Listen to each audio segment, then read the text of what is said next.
இதெல்லாம் வாய்ப்பே கிடையாது சார். ஓகே. இந்த திக்னஸ் ஃபுல்லா லாங் சைஸ் வுட் ஸ்ட்ரைட்டா இவ்வளவு திக்னஸ் எடுத்தா மட்டும்தான் இதை உருட்டி எடுக்க முடியும். ஓகே. இந்த பர்டிகுலரா இந்த பெய்ஜிங் மாடல் உலக தரத்துல அவ்வளோ ஒரு எக்ஸலன்ட் மாடல். பாருங்க பெண்டா வரும். அதுக்கு அழகான ரவுண்டு குஷன் போடுவோம். அப்படியே உட்காரத்துக்கு நேர்த்தியா ஒரு பில்லோ. அப்படி ஒரு மாடல் பெய்ஜிங் 55,000 ரூபாய்க்கு நீங்க கண்ணை மூடிட்டு புக் பண்ணலாம் சார். நம்மகிட்ட என்ன பிரைஸ்ல ஸ்டார்டிங்ல இருந்து இருக்குண்ணா நமக்கு? என்ன சார் நம்மகிட்ட என்ன பிரைஸ் ஸ்டார்டிங்ல இருந்து இருக்கு டீக்கு? நம்ம 45,000 ருபீஸ்ல இருந்து 45ல இருந்து எக்ஸலன்ட் மாடலே இருக்கு. நல்ல ஃபாஸ்ட் மூவிங்ல எக்கனாமிக்கலா நீங்க ஒரு 45,000 ரூபாய்க்கு ஒரு 100 வருஷம் வாங்கி அனுபவிக்கலாம். தலைமுறையா உங்களுக்கு வந்து பேர் சொல்ற அளவுக்கு நம்ம கிட்ட சாம்சங் 45ல இருந்து ஸ்டார்ட் ஆகுது. 45, 48 உங்க பட்ஜெட் தகுந்த மாதிரி நம்ம பிளான் பண்ணிக்கலாம்.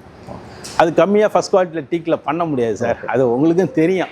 நான் மார்க்கெட் ப்ரைஸில் அந்த மாதிரி சூழ்நிலை குஷன் எஃபெக்ட்டு குஷன்லாம் எக்ஸலன்ட் குஷன் தான். ஃபேப்ரிக்லாம் நம்ம நார்மல் ஃபேப்ரிக்லாம் கையே வைக்க மாட்டோம். நீங்களாம் கேட்டால் கூட கொடுக்க மாட்டோம். டீக் 42 உலகத்தரத்தில் பெனின் டீக் மட்டுமே யூஸ் பண்ணுறோம். நேரடியாக வாங்க, உங்களுக்கு எக்ஸ்பிளைன் பண்ணுறேன். நீங்கள் பார்த்துட்டு புக் பண்ணி